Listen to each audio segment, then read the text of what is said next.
Bon Toff, t'es prêt pour un nouveau festival? Ouais, Mais plus près de chez nous ce coup-ci. à 2 pas. Voilà, juste derrière nous la place des Quêtes. Notre dernière vidéo. Voilà, donc on est à domicile. Alors il y a deux avantages d'être à domicile. C'est qu'on rentre dormir chez nous, hein, voilà, c'est plus simple. Et il y a moins de trajet. Beaucoup moins. On risque pas de se perdre sur des petits chemins de pavés. Voilà. Sauf que c'était dans l'Oise les chemins pavés. Mais Ça c'était à fait Douai. peur. Non, très chers amis suiveurs de Jean-Eudes et des Magix, aujourd'hui c'est un nouveau festival à Senlis. Quand je dis nouveau, c'est nouveau pour nous. Et nouveau tout court parce que c'est le premier à Senlis. Ouais, c'est le tout premier. C'est pour ça qu'on l'a pas fait avant. Voilà. C'est les 50 ans de... Donjons et Dragons. Voilà. Bon, Eh ben, on on est va parti. démarrer. Eh bien on va chercher une quête. Ah non, non.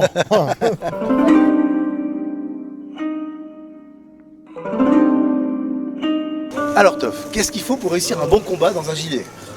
Le don l'a macéré. Mais je crois que t'es au bon endroit. Eh oui, on va préparer ça pour aller tuer des méchants. Honorables messieurs, c'est pour découper de l'orque. Parfait.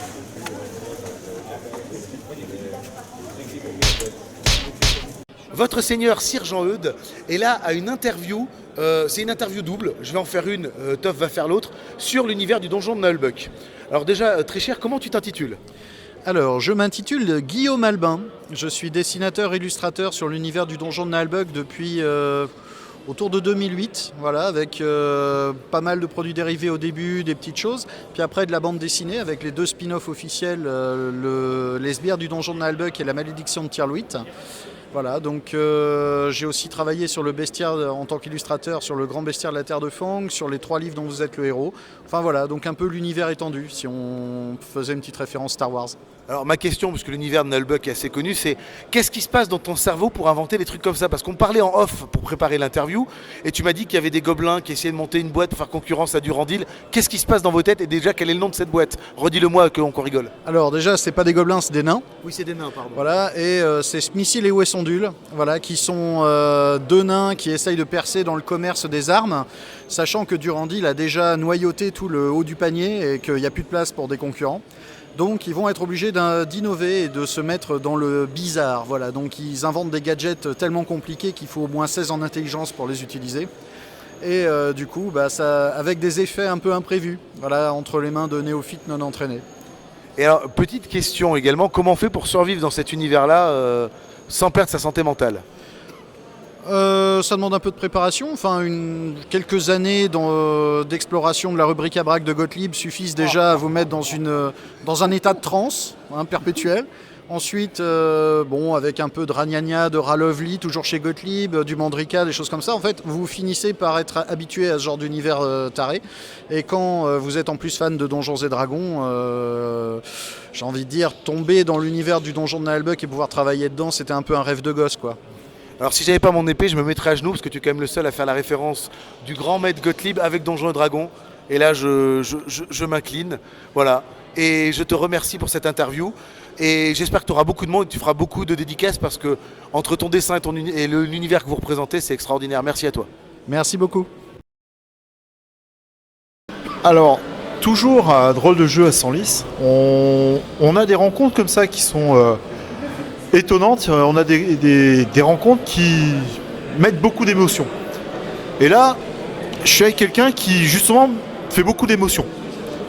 Alors, aujourd'hui, ça fait longtemps que tu as fait ce que tu as fait.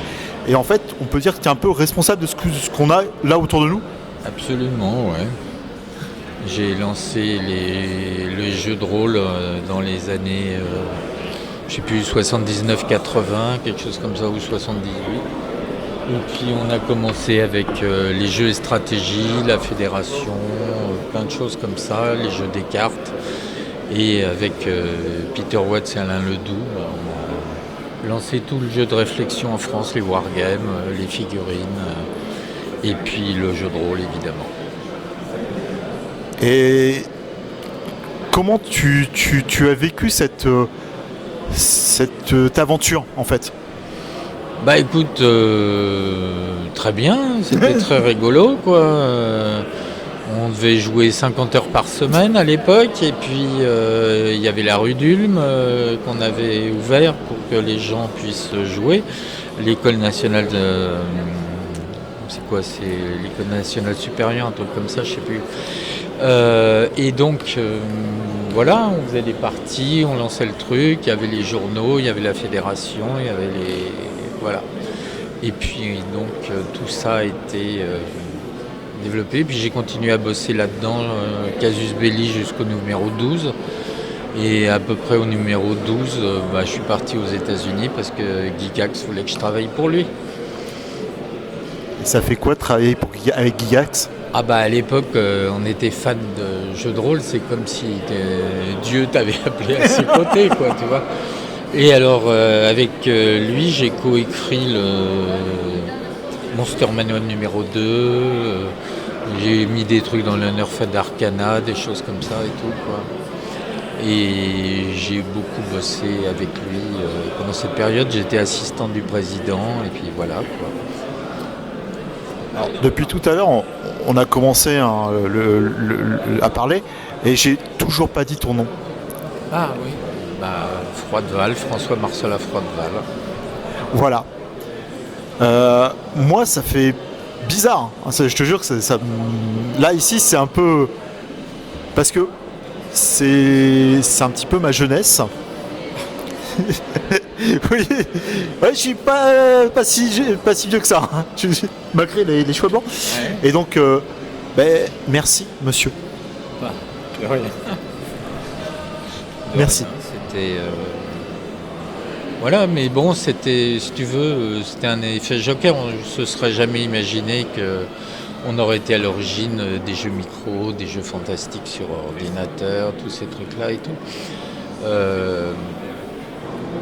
C'était un espèce d'effet joker, tu sais, quand tu rentres un truc et que tu le développes complètement un peu de A à Z, quoi. Et donc, c'était une époque formidable, ouais. Hein? Pleure pas. Non, c'est la joie. Merci beaucoup. Merci. C'est moi. Alors maintenant, votre serviteur Sergent Eudes est à un stand, on va dire, légendaire, parce que Croque-le-Beau, dans le milieu de la BD et du jeu de rôle, dans le crossover des deux, c'est un peu une légende. Pourquoi c'est une légende? Parce que c'est un des premiers qui est arrivé en bande dessinée un peu de l'univers jeu de rôle, et surtout, c'est le premier qui a ce qu'on considère d'habitude comme un ennemi, un gobelin, en tant que héros de la BD et qui veut être gentil. Donc nous sommes avec le dessinateur et l'éditeur, donc comment est venue l'idée de faire un gobelin gentil? Didier Guizerix, à l'époque, était aux manettes de Casus Belli. Il nous a demandé de faire, à Bruno et à moi, de faire une petite publication dans chaque numéro de Casus. Et l'idée d'un gobelin beau et d'adopter le point de vue du monstre, comme on adore tapoter dessus, exactement. Au cours des parties, en tant que joueur, nous est apparu comme... à la fois un twist et quelque chose d'original. Donc il était beau, il n'aimait pas spécialement se battre et il est devenu comme ça un personnage qui, au fur et à mesure des histoires, dès le départ, c'était une évidence de prendre le point de vue du monstre, quoi. Et c'est encore Didier Guizerix qui a eu l'idée, il est partout, hein. C'est le demi-dieu du jeu de rôle. Et donc on va parler à l'éditeur parce que tu m'expliquais quand on préparait que c'est une édition hommage parce que le scénariste nous a quittés, c'est ça? Et oui, tout à fait. Donc Bruno nous a malheureusement quittés en 2024. Il était initiateur du projet de réédition de cette BD parce qu'initialement, donc c'est l'édition Delcourt qui avait les droits. On a récupéré les droits avec Thierry et Bruno pour lancer cette réédition. Et donc on a profité des 50 ans du festival du jeu de rôle pour lancer cet hommage à Bruno. Alors là où on voit qu'on est en direct et qu'on est dans un festival, c'est que quelqu'un est passé devant la caméra. Bon, c'est les aléas du direct. Là, ce qui était le plus important, c'est ce que tu disais surtout. Voilà, pour rendre hommage. Où est-ce qu'on peut trouver cette magnifique réédition? Alors, sur le salon, pour les 50 ans, et on va faire une édition un peu particulière en décembre. On va rééditer la version de 1991, mais avec des planches supplémentaires. Ah, des planches supplémentaires. Alors, question, est-ce qu'elles étaient déjà dessinées à l'époque, les planches supplémentaires, ou tu les as fait après? les planches supplémentaires qui sont... j'ai pas suivi. Il a parlé de la nouvelle réédition avec les planches supplémentaires. Non, toutes les planches non publiées dans cet album ont été publiées dans Casus, mais après la sortie de l'album. L'album, je crois, est sorti en 92 et Casus s'est éteint quelques années plus tard. Donc il y a eu, voilà, donc il y a eu 3 ans de publication de planches et voilà. Et la toute dernière planche qu'on ait faite avec Bruno est présente dans cette réédition. Ça fait partie des bonus. Voilà. C'était aussi l'occasion de rendre l'hommage à Bruno et dans le fait que cette dernière planche-là, c'était Goodbye, on arrête. On arrête, croc, on était un peu à bout au bout d'un moment. Et voilà, en face, on a le petit dessin hommage au pépère avec les personnages. Donc voilà, ça fait partie des bonus, plus petite page de croquis initiaux de la création du personnage et des notes que j'avais pris, une sorte de brainstorming que j'avais fait pour aboutir au personnage. Voilà, c'est comme je disais tout à l'heure, on parlait avec quelqu'un qui nous demandait la genèse, ça s'est fait un peu sur 3 têtes avec Bruno Chevalier, Didier Guizérix et moi, on a créé la bête à 3 en fait. Je serais incapable de dire qui a eu l'idée. Il n'y a pas une personne sur la triplette. C'est le Cerbère de la BD, quoi. Voilà, un Cerbère à 3 têtes, c'est à peu près ça. En tout cas, je profite que c'est là pour vous remercier, parce que pendant que j'étais ado, ça m'a bien fait marrer, ça a bien aidé, c'était plutôt bien. Je conseille à tout le monde de le lire, parce que c'est vraiment super intéressant comme univers, comme personnage. Donc voilà. Ben, merci à vous les gars, j'espère que la nouvelle réédition et celle-là se vendront bien, et puis on espère une longue vie à Croque-le-Beau. Merci messieurs pour tout. À bientôt. Au revoir. Toujours au festival Drôle de jeu de Senlis, comme je vous le disais tout à l'heure, on fait des rencontres et il y a des rencontres qui sont marquantes et des rencontres où là c'est plus que marquant parce que tu as marqué quand même de ton empreinte le monde du jeu de rôle. Je n'ai pas fait exprès, mais j'aime bien. T'aimes bien, hein? Moi aussi j'aime bien. Alors, pour ceux qui ne te connaissent pas, il y a encore qui ne te connaissent pas, tu es John Lang, auteur du Donjon de Naheulbeuk. Moi j'ai envie de te poser une question depuis longtemps. Comment? Pourquoi? Qu'est-ce qui... Ça fait 3 questions. Voilà, ça fait 3 questions, je sais. Mais une réponse rapide va être difficile, mais... Non, réponse rapide, c'est moi j'ai toujours été un petit peu déçu par la fantaisie héroïque parce que je trouvais que c'était trop héroïque. Et donc je voulais mettre en scène des vrais aventuriers, c'est-à-dire des aventuriers joués par des joueurs de jeux de rôle. Voilà. Et ça a donné cette espèce d'alchimie étrange. Eh ben, je te remercie pour ça. Parce que c'est génial. Je me marre toujours autant à les écouter et réécouter. Bon, ça fait peut-être un petit peu longtemps que je ne les ai pas écoutés, j'avoue. Mais je vais les réécouter bientôt. Je parie que tu as raté à peu près 10 à 15 épisodes. Ah, c'est fort probable. Ouais. C'est fort probable. Parce qu'en fait, les gens pensent que j'ai arrêté d'en faire, mais c'est juste parce qu'ils ne vont pas sur le site. Parce que sur le site, j'en mets tout le temps, moi, donc, enfin tout le temps, pas tous les 15 jours non plus, mais en ce moment, j'arrive à en faire à peu près un tous les 2 ans. Ah bon, à une époque, j'en faisais un toutes les 3 semaines, mais c'était il y a longtemps. J'avais moins de travail à l'époque. Et aujourd'hui, t'en vis de ça ou c'est un truc qui est toujours annexe de ton... Ça fait depuis 2009 à peu près que je suis auteur pro. Ouais. C'est... Comment? Par hasard. Par hasard, hein. Aussi, comme beaucoup de choses. Et tu penses quoi de tout cet engouement qui est autour de ça? Pour toi, tu l'as pris comment? Je l'ai pris dans la gueule, déjà. Ah ouais. Oui, parce que je m'y attendais pas. Et puis, non, c'est génial, puisqu'on a une très très bonne communauté. Je parle, quand je dis on, c'est tous mes projets, en fait, avec le Naheul Band, avec mes partenaires en jeux vidéo, par exemple, etc. Oui. Voilà, donc les gens sont toujours très cool. Il y a personne qui crise et tout, parce que c'est long, hein. Moi je fais pratiquement tout seul, donc oui. Voilà. Ça fait depuis 2001 que je suis dessus. Il y a des trucs que j'ai pas fini encore. Voilà. Le jeu de rôle, je l'ai mis en ligne en 2009 et je travaille toujours dessus. C'est jamais vraiment fini pour moi un jeu de rôle, donc voilà. Donc faut être patient.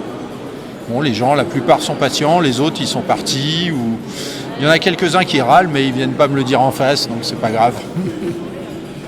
Moi je râle pas, c'est l'inverse, moi je m'amuse. Au jeu de rôle Nullbuck, je m'amuse. On a notre MJ qui est là, c'est Jean-Eudes qui fait MJ Nullbuck. Et merci pour ça, parce que franchement je me suis jamais autant marré. C'est fait pour, voilà. Petite autre question. Qu'est-ce que tu penses de notre jolie petite ville? Rien du tout, parce que je suis arrivé du train et je suis rentré là, donc je n'ai pas vu la ville. Alors comme les autres, je vais dire l'endroit. Là, pour le moment, là c'est bien, on est bien. En plus, il fait pas chaud. Non, j'aime bien. Ça va être. S'il y a du monde qui vient nous voir ce week-end, ça va être cool. C'est tout ce qu'on te souhaite. Voilà. Merci beaucoup. Merci. Puis bon week-end et puis bonne expo. On dit ça comme ça? Bon. T'as des tables rondes aussi? Oui. Pareil. Je peux pas te dire lesquelles parce que j'ai pas de mémoire, mais elles sont sur mon site. Il y en a 3 et dont la dernière c'est dimanche à 15h et quelques, je crois. J'espère que ça marchera parce que nous, au moment où on tourne, au tout début, et malheureusement, la vidéo sortira après. On fait pas du direct. Ouais. Dommage. C'est pas grave. Merci monsieur. Sir Jean-Eudes est toujours à Senlis avec une nouvelle légende. Celtic. Ouais, une légende? Celtic. Oui, Celtic carrément. Alors pour les rôlistes qui nous suivent, vous avez sans doute entendu parler de Cassius Belli, un magazine qui a un peu marché. Ouais, au début, c'est pas évident, puis finalement, ouais. C'est tout simplement le créateur de Cassius Belli et également un des créateurs de Croque-le-Beau. Thierry Ségur nous a dit tout à l'heure que t'en as fait partie, c'était une bête à 3 têtes et que tu avais demandé quelque chose pour qu'il passe régulièrement dans Cassius Belli et que tu as fait partie un peu de la genèse de ça. Pour tous les rôlistes, t'es une légende dans le monde du jeu de rôle, donc comment ça se passe d'être une légende au quotidien? Alors, juste un petit détail, le fondateur de Cassius Belli, c'est François Marcelin Frodeval. Moi, je suis arrivé en tant que maquettiste illustrateur et très vite on a collaboré. Il ne s'entend pas toujours avec tout le monde, mais on s'est très bien entendu. On a fait un super binôme. On a fait des super donjons à 2. Lui pour les effets spéciaux, les grandes choses, le côté druyesque des scénarios, et puis moi pour le côté plus Monty Python, on va dire. Et on a bien collaboré pendant 10 numéros jusqu'à ce qu'il parte travailler avec Gigax. Et là, j'ai vraiment récupéré le magazine en direction. Il y en a un que j'ai fait tout seul, qui est sorti avec 5 mois de retard, je crois. Et après, j'ai pu engager, puisque le titre était au groupe de presse Excelsior, ils ont engagé des moyens, donc j'ai pu être secondé par une relectrice, un maquettiste, etc. Et on est devenu une vraie équipe d'un vrai magazine pro avec de la couleur et toutes les contraintes, mais aussi toutes les possibilités du groupe de presse où nous étions. Et c'est là que ça a vraiment... On a tiré le premier à 1000 exemplaires, puisque c'était le bulletin de la Fédé, qu'on a retiré à 1000 exemplaires très vite, puisque dès le deuxième s'est vendu à 2000 exemplaires et tous ceux qui avaient le 2 voulaient le 1. Et lorsqu'on est on allait passer en kiosque quelques années plus tard au niveau du numéro 31-32, on était à 17 000 exemplaires en boutique. Donc c'était assez... la boutique, ça reste quand même un réseau un peu fermé, quoi. Et lorsqu'on est passé en kiosque, on est tout de suite monté à 35 000 exemplaires. Donc du coup, d'abord, l'audience était importante. Et je crois aussi que mon nom est un peu connu parce que je signais des dessins aussi. Je signais des scénarios, mais aussi, comme beaucoup de passionnés, comme Croc, un certain grand nombre d'autres auteurs, on était sur toutes les conventions et il y en avait beaucoup. Donc j'ai calculé que pendant toutes les années Casus, j'étais chez moi une semaine sur 2. Et j'étais parti une semaine sur 2, en moyenne. Ça fait beaucoup. Et tu as fait un numéro tout seul? Oui, le 10, je l'ai fait tout seul, mais comme je dis, je crois qu'on était habitué déjà à avoir 2 mois de retard. Et là, je crois que je ne sais plus combien de temps, le retard cumulé a dû atteindre 4-5 mois. Quoi. Mais tu parlais de vente en boutique. Moi, mes parents vendaient Cassius à une époque. Et celui qui m'avait marqué, c'était le Cassius Belli où il y avait le jeu, le jeu mousquetaire dedans. Tu avais souvent des jeux dans Cassius, et le jeu mousquetaire. J'ai toujours ce Cassius Belli là, il est de 93 et je le joue de temps en temps le mousquetaire. J'ai toujours, il est un peu abîmé maintenant la couverture, mais je l'ai toujours pour faire jouer les mousquetaires. C'était pas de toi, je crois, celui-là. Mais du coup, j'ai encore un vieux Cassius chez moi et mon père en a quelques-uns encore qui lui restent. Maintenant, comment tu vois l'évolution du jeu de rôle de maintenant? Que maintenant, dès qu'il y a une série qui fonctionne, on fait du jeu de rôle. Il y a le jeu de rôle Les Schtroumpfs, le jeu de rôle Mon Petit Poney. Le dernier en date, c'est les Légendaires sur la bande dessinée et le dessin animé. Qu'est-ce que tu penses de tout faire en jeu de rôle parce que c'est à la mode. C'est intéressant parce que c'est le grand joker qu'on a, c'est que le jeu de rôle, pendant longtemps, quand on essayait d'expliquer, on se prenait les pieds dans le tapis tellement c'était compliqué d'expliquer le concept. Un peu comme d'expliquer le concept et le principe mécanique du cinéma à quelqu'un qui n'est jamais allé dans une salle en 1900, il ne va rien comprendre.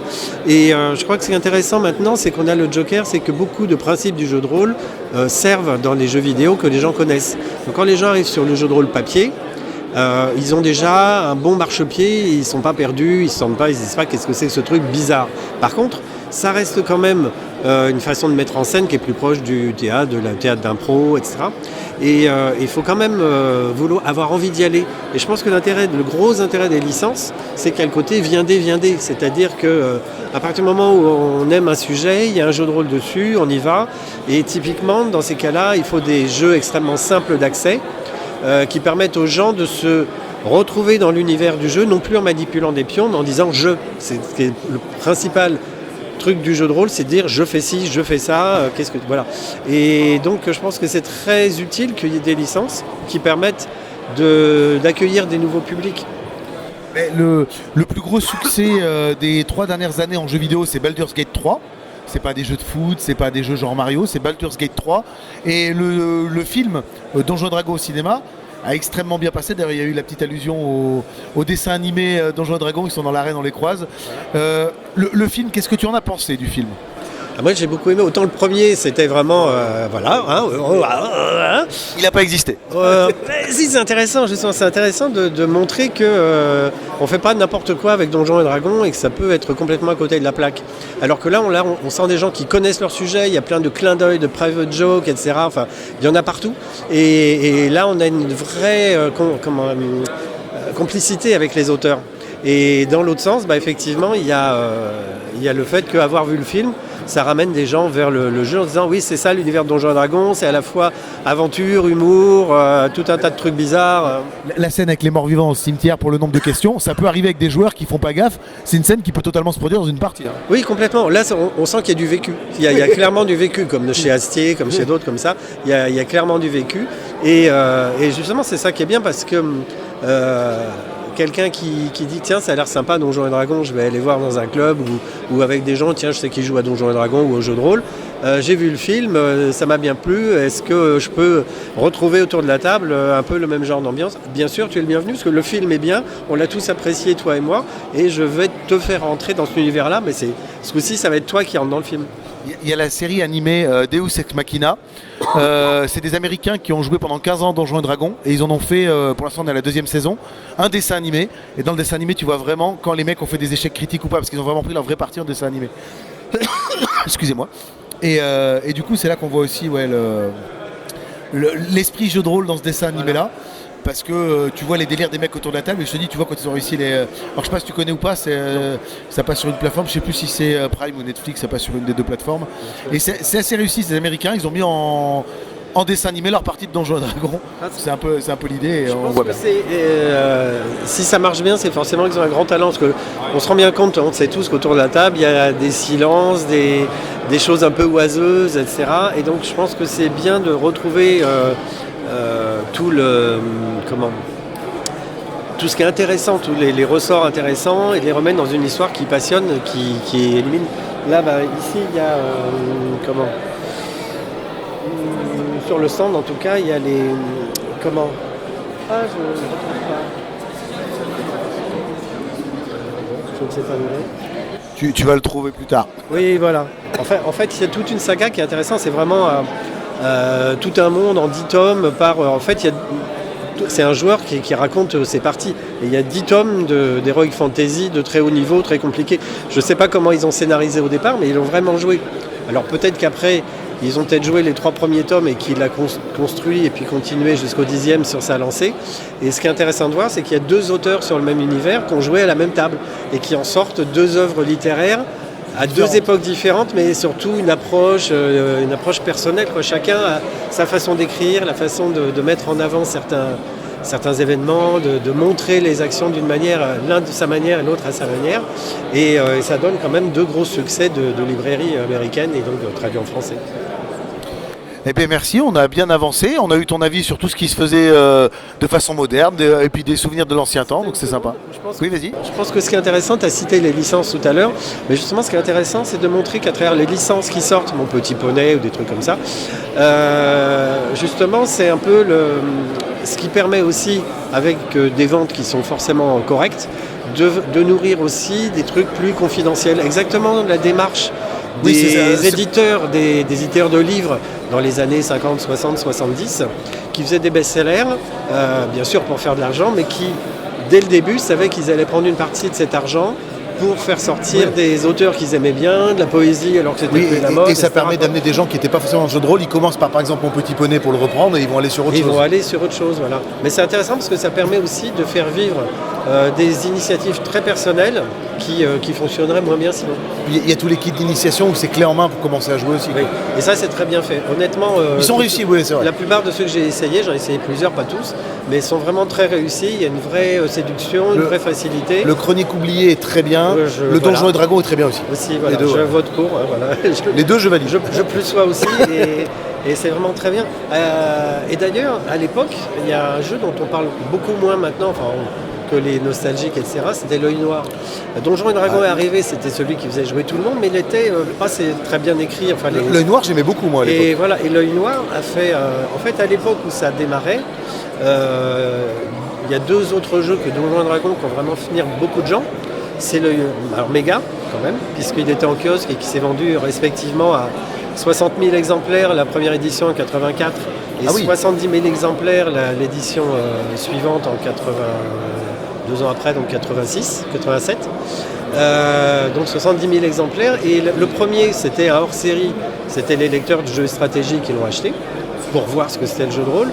Combien ont joué, on ne sait pas. Mais les 70 000 du numéro 2, c'était pour jouer au jeu de rôle. Avec parce que le premier était sorti, donc on savait ce que c'était. Voilà, on savait ce que c'était, il n'y avait pas... Mais L'Œil Noir, c'est un peu mystérieux que ça ait pu planter comme ça après. Et L'Œil Noir, il est sorti quand même à la fois chez Schmitt et Gallimard. Donc chez Schmitt, en grande boutique de jeux, sur tous les distributeurs, même les grandes surfaces. Et il est aussi sorti chez Gallimard, puisqu'ils avaient les livres dont vous êtes le héros, dans toutes les librairies. Et donc il était extrêmement disponible, il était simple d'accès pour l'époque par rapport aux autres jeux existants. Et beaucoup de gens que je rencontre qui sont de vieux rôlistes de l'époque me disent « Moi j'ai commencé par L'Œil Noir, Donc je pense que c'est important de le rappeler parce qu'on a besoin de ce genre de choses. Ton intervieweur a commencé par L'Œil Noir aussi. Voilà, typiquement. Donc, et pourtant, vu que mes parents vendaient, j'aurais pu en avoir plusieurs, mais mon père m'avait conseillé celui-là parce qu'il était plus simple. Voilà. Et typiquement, je pense que c'était la bonne démarche dès cette époque-là qu'on retrouve dans Chroniques oubliées, Donjons et Dragons, les kits d'initiation, c'est vraiment très bien fait. Ben nous, on forme les maîtres de jeu au Magix, on les forme beaucoup sur Chroniques oubliées. Oui, voilà. Sur la boîte de base de Chroniques oubliées, fantastique. Mon fils a commencé comme ça, à être meneur de jeu. Mais il avait très peu de parties de jeux de rôle au compteur, et il a commencé à faire des parties pour ses potes de fac là-dessus. Pardon. Ne tracasse pas, on a tous la crève en cette période. Mais merci de nous avoir consacré ce petit temps. On avait dit 5 minutes, on a fait quasiment 12, mais c'était intéressant. On se dit à bientôt. Okay. Et merci. Et à titre personnel, on se revoit dans le festival pour discuter. Pas de soucis. À bientôt. Toujours au festival Drôle de Jeux de Senlis, nous sommes arrivés sur un stand magnifique avec de magnifiques dés qui sont décorés à la demande. Alors, je vais laisser déjà te présenter ton activité. Ouais, merci. Salut, je m'appelle Florent et on fait ça avec Chloé. On est créateur de dés du coup.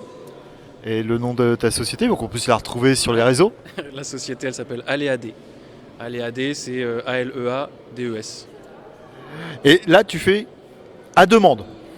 On fait des collections de dés. Donc là, il y a des dés que nous décorons avec ce qu'on a envie de faire. On fait des dés sur mesure.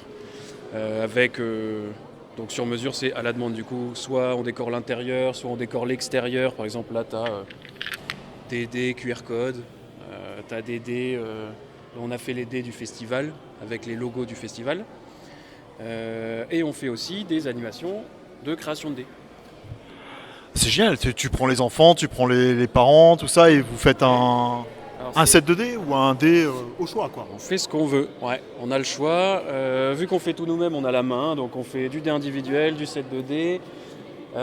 Pour les enfants, tu disais, C'est quand même à partir d'un certain âge parce que c'est des petites pièces. Donc il faut, en fait, les enfants en autonomie, ils peuvent le faire à partir de 10 ans à peu près. Sinon, accompagné d'un adulte, c'est très bien. Ils peuvent venir plus jeunes. Bah, merci beaucoup. Votre serviteur Sergent Eudes est sur un stand d'éditeur de jeux de rôle. Alors, je vais te laisser te présenter un petit peu, puis je te poserai une ou deux questions, histoire de te piéger un petit peu après. Alors moi je suis Vincent, un petit nouveau dans l'association Scriptarium. Je travaille principalement sur notre gamme Rêve de Dragon, mais bon, on a aussi d'autres gammes. Donc ce Scriptarium, qu'est-ce qu'on fait? On publie on réédite des livres qui sont parus il y a longtemps, on en publie quelques nouveaux aussi, autour du jeu de rôle et des livres dont vous êtes le héros. Donc avec une grosse connaissance sur tout ce qui est défis fantastiques, donc des livres, il y a eu plus de 40 livres dont vous êtes le héros dans la gamme, le 40e étant sorti je crois assez récemment, et puis un jeu de rôle aussi qui est dans le même univers et qui est avec des règles assez simples, très abordables. Tu me disais en off, quand on est passé pour préparer un peu l'interview, que tu rééditais même des vieux jeux des années 80, enfin des vieux livres dont vous êtes le héros des années 80. Alors, est-ce que ce sont des best-sellers, des classiques Est-ce que tu y as joué toi-même? Il y en a certains que j'ai dû jouer. Alors après, en tant qu'association, on fait aussi des traductions qui ne sont pas publiées par nous directement. Donc il y en a quelques-unes que l'on fait et que l'on publie nous-mêmes. Et il y a quelques autres qui ont été publiées par Gallimard, pour lesquelles on fait juste la traduction et l'adaptation. Et si on veut vous contacter pour acheter justement ces fameuses rééditions, on peut vous contacter comment? Alors on a un site, scriptarium.org, sur lequel normalement tout doit être disponible à la vente. On n'a pas de boutique physique, on est juste une association, donc pas de salariés permanents. Et puis sinon, sur des conventions, on essaye de venir de temps en temps, histoire de montrer ce qu'on fait. Pour montrer la qualité du résultat final. Après, Et le magnifique costume, tu représentes quoi par rapport à votre univers? Ça c'est juste, c'est moi. Je me suis dit tiens, j'ai envie d'avoir un beau costume cette fois-ci. J'ai demandé à ma nièce de me faire un costume. Il est pas mal. Il est pas mal, tu féliciteras ta nièce et puis merci pour la présentation. Je pense qu'il a à peu près tout dit. N'hésitez pas à les commander chez eux parce que d'une c'est une association, de deux les illustrations sont magnifiques et de trois quand on réédite des vieilles choses c'est toujours intéressant parce que je commence c'est une vieille chose donc ça devient intéressant. Merci à toi et à bientôt. Autre chose quand même, on va bientôt faire une souscription pour la réédition des Miroirs d'Étermédiane, 11 gros scénarios qui étaient parus dans les années 80, début 90 peut-être, pour Rêve de Dragon. 11 gros scénarios dans le même format que les règles de Rêve de Dragon. Donc, un gros livre. 2 gros livres magnifiques comme Rêve de Dragon, les mêmes illustrateurs et des surprises pendant la souscription en plus. Et donc on peut avoir des infos sur la souscription sur votre site? Oui, il y a une vidéo qui est déjà là. Ouverture normalement, je ne sais plus si c'est le 18 ou le 24 octobre, il faut que je vérifie. Eh bien n'hésitez pas à sauter sur la souscription et puis à bientôt. À bientôt. On est toujours à l'événement Drôle de jeu à Senlis. Et là, maintenant, on est sur le stand du Grog. Grog qu'on connaît bien, qu'on rencontre souvent dans les conventions. Je plaide coupable. Non, plaide pas coupable. Il n'y a pas que toi. Il y a Guillaume aussi. Voilà. Alors, notre belle ville de Senlis. Écoute, j'ai pas encore eu l'occasion de voir grand chose. Je suis à peine arrivé ici, je suis rentré, installé derrière le stand. Par contre, c'est très, très confortable. Alors, tu penses quoi? Sincèrement, quand tu es là, dans cette église désacralisée, puisque c'est une ancienne église qui a été désacralisée, tu trouves comment ce cadre? Je dis qu'il y a un très gros potentiel. Il doit y avoir davantage de parties de démo ici aussi. Ouais, moi aussi. Un petit appel de Cthulhu, un petit peu de Rotting Christ. Alors là, par contre, tu viens de me citer un jeu que je connais pas. Magnifique, réussi. Voilà, c'est l'adaptation officielle de l'univers du groupe de métal Rotting Christ que Matronoban a adapté en jeu de rôle, où les musiciens de métal sont en fait luttent contre le Christ pourrissant et ses zombies en utilisant la vraie musique du monde, le métal, pour contrer... Des riffs de métal, d'accord. Exactement. il y a un univers un peu musical, mais ça ressemble un petit peu à de l'alchimie en fait, la manière de composer cette musique, enfin de composer ces actions. C'est particulier. J'aime beaucoup les mécaniques très bizarres, donc forcément ça m'a parlé moi. Ouais, moi j'aurais bien vu un ISM. Un ISM. Un INS. INS, pardon, INS. Ouais, ça aurait. Ou un ça Nephilim. pourrait. Un Nephilim. Pour tout ce qui est, non, tu c'est- peux non, t'amuser un petit peu avec les. Parce que là, les gens ne le savent pas, mais il y a plein de silices. Il faut les trouver. Ça peut être très amusant. Et je me disais que l'ésotérisme ici, ça pourrait être sympa. Ça pourrait être. Après, le côté église désacralisée et INS, il y a moyen de jouer avec des anges et des démons qui essayent de rétablir des choses. Il y a moyen de faire un scénar. Bon, puis les nouvelles alors, du grog, parce que depuis tout à l'heure, on parle de 100 listes, tout ça, mais en fait, toi, tu es là, quels sont aujourd'hui les petits trucs, le grog Alors, je te demande pas le grog d'or, hein. T'as vu, parce que j'en parle pas là. Ben non, de toute façon, là, c'est un petit peu tôt. Déjà. C'est un peu trop tôt. Voilà. On n'a pas encore les 12. Et ben là, pour l'instant, on continue notre bonhomme de chemin. On remplit la base de données. On se prépare un petit peu pour les 25 ans. Le mois de mai prochain, ce sera les 25 ans du GROG. Donc là, on prépare des petites surprises. Et non, ce ne sera pas la V3, là, malheureusement.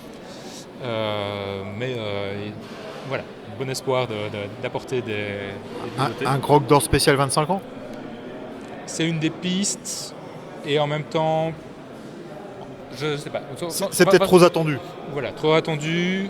Une rétrospective très certainement. Mais voilà, donc là on doit encore voir certaines choses qu'on pourra préparer. Mais voilà, mais sans doute peut-être une surprise déjà des mois d'avril. En tout cas, c'est prévu. Ok. Bah, du coup, nous, on va continuer. On va te laisser. On attend un petit peu les gens parce que là, on va voir une chose. On profite d'un moment de creux, très gros creux, pour faire les interviews. Donc, par contre, si dans vos éditeurs, il y a des développeurs qui veulent s'essayer sur des technos un peu plus modernes que celles du GROG actuel, ben nous on cherche des développeurs pour développer les API du GROG. Donc la V3 du GROG va se développer sur une base avec des API. Et donc il y a moyen de venir aider sans se mettre toute la charge du site tout entier dessus. Donc des gens, des développeurs front, ça on cherche un petit peu, on a un besoin. alors, vous avez entendu, alors je ne sais pas si vous avez bien compris, il y a un gros appel du pied, du grog. Si on veut une V3, ben, il faut que des gens la fassent. Et ben, des gens qui ont les compétences, quoi. Voilà, alors si vous avez les compétences, n'hésitez pas. Et vous rendrez service autant au grog qu'aux gens qui l'utilisent. Merci beaucoup. Voilà, si vous voulez avoir un grog sur votre portable, ben, il faudra que ça se fasse. Hein. À un moment, si vous voulez avoir des applications qui vous permettent de plus facilement gérer votre bibliothèque, ben oui. Merci beaucoup. Hein. À bon entendeur, salut. Voilà, ben, au plaisir. À tout à l'heure, sans doute. À tout à l'heure. Votre serviteur Sir Jean-Eudes est maintenant au royaume du vieux jeu et de la figurine. On peut appeler ça comme ça ? Oui, tout à fait, old school. On est avec un vendeur old school qui est en train de monter son bar à jeux à Paris. Donc ça fera faire double interview. Donc on va commencer par ton stand. Comment tu es tombé dans ces vieux jeux, ces vieilles figurines ? Et après tu pourras parler de ton projet. Tout simplement, pendant le Covid, on a ressorti les vieilles boîtes et puis on a trouvé des trésors. Et puis au bout d'un moment, j'ai dit tiens, je vais essayer de faire une petite collection. Et puis au fil en aiguille, j'ai fait une collection de Warhammer Battle en métal surtout. En fait, je ne fais je collectionne que ça. En fait, je collectionne un exemplaire unique de chaque modèle de la gamme de Warhammer Battle. Voilà. Et tu as combien de figurines en ce moment ? Oh, j'en ai un 4000 facile. Ça peut faire une belle bataille, effectivement, c'est pas mal. Et donc ton projet de monter un bar à jeux, tu en es où ? Ce sera où ?